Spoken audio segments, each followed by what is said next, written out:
During the 2024 election, President Donald Trump claimed that he was going to be the anti-war president. I'm going to stop the wars. I'm going to stop the bombing. Everyone is going to be happy. It's going to be tremendous. Okay, I'm even going to get a Nobel Peace Prize. Now, of course, in reality, Trump, well, he has unleashed almost as many airstrikes in the last 5 months as Biden managed in the last 4 years. That's right. According to data that was newly released from the Armed Conflict Location and Event Data. And it shows 529 U.S. strikes since Inauguration Day, compared to the 555 under Joe Biden over the entirety of his presidency. The independent nonprofit organization, which collects data on violent conflict worldwide, found that 470 of those sorties under Trump were against the Houthis in Yemen, with dozens more hitting ISIS in Somalia, jihadists in Syria and Iraq, and of course, the strikes against Iran's nuclear sites. Now, ACLED President is quoted in the Daily Telegraph saying, quote, "This isn't about geography, it's about frequency. The U.S. military is moving faster, hitting harder, and doing so with fewer constraints. This is one of the most dramatic escalations on record." Now, look, this is not a shock to me. This is not a surprise.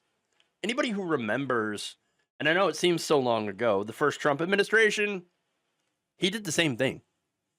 That's it. He did the same thing. He did more drone strikes and killed way more civilians with those drone strikes, by the way.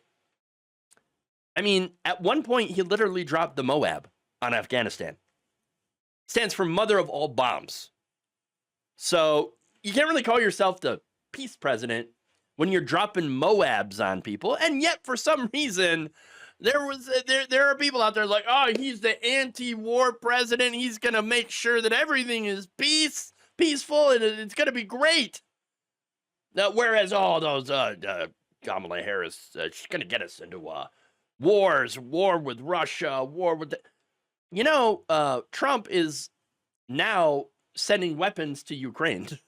So, and I don't know, there's still wars happening in Gaza, and of course getting involved with the attacks on Iran with Israel.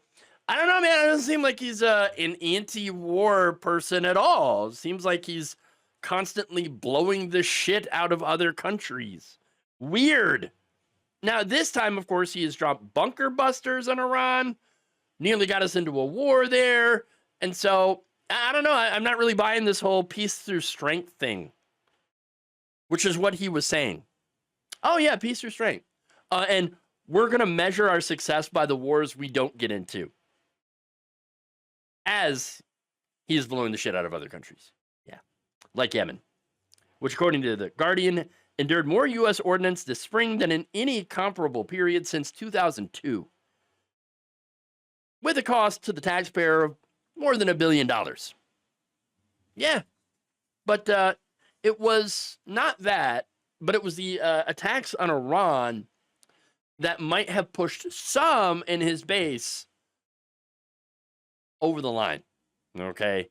Might have been too far for them, okay? Marjorie Taylor Greene, for example, she raged that foreign wars have cost the U.S. trillions of dollars. I'm sick of it, she said. Well, I'm sick of it too. The American people are sick of it. Yes, we don't want more foreign wars. We don't want to constantly spend money to bomb brown people in tents overseas. I mean, you think that's something that a lot of us would agree with, but apparently not. At least not with this administration. Now, Tucker Carlson had branded Trump to be complicit in Israel's conflict with Iran and warned that the real divide is between warmongers and peacemakers. Well, which one's Trump? He's a warmonger. He's definitely not a peacemaker. Although, to be fair, most presidents, in my lifetime at least, have been doing the same thing. This time, though, with Trump, the rate of strikes, about 100 a month, is more than what we've seen since the W wars. Okay, at this point, Trump will easily overtake Biden's 4-year total of strikes by August next month. And there it is. I mean, so much for us not getting into any wars, okay? And look, here's the thing. Congress is supposed to have the power to declare war. But thanks to, George W. Bush, war on terror, all that BS, Congress has just given this power to the president to not even declare war, to just drop bombs on wherever he wants, whatever country, nation, whatever, doesn't matter. Just drop bombs on whatever, but we're not going to call it a war. Well, but how is it not a war? Just because Congress hasn't declared a war does not mean we're not engaging in them. We are. Oh, but there's no boots in the ground. Why would you need to when you can just send missiles and drones?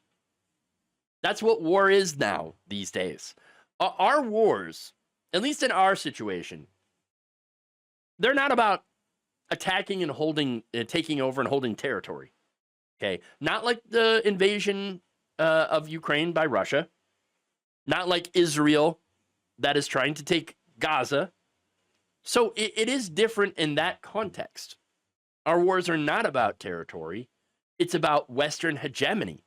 It's about making sure to, feed the military-industrial complex, to make sure that oil continues to be profitable for American corporations.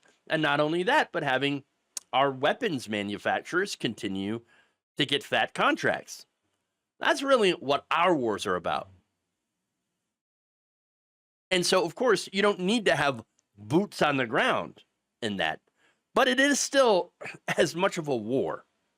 People are dying, and we're making the weapons, shooting the weapons, supplying the weapons that are being used to kill people.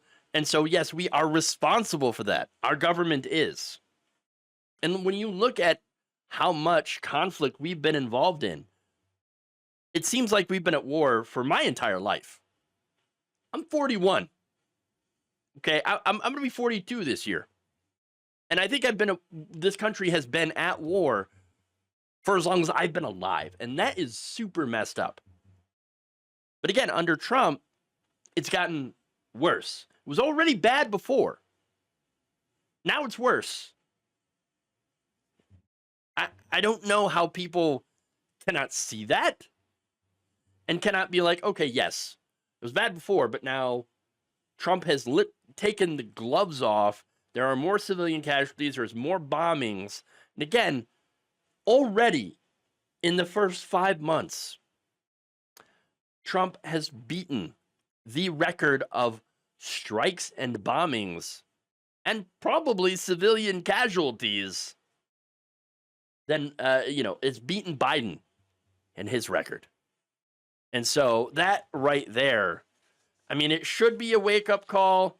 Unfortunately, I don't think people will wake up because, that's too woke, right? But you should know the reality. As Trump is just as much of a warmonger as any of the others, especially when it comes to Republicans. Thank you for watching. If you enjoyed this video, please like, share, subscribe, hit the bell icon in order to get notified whenever a new video is released.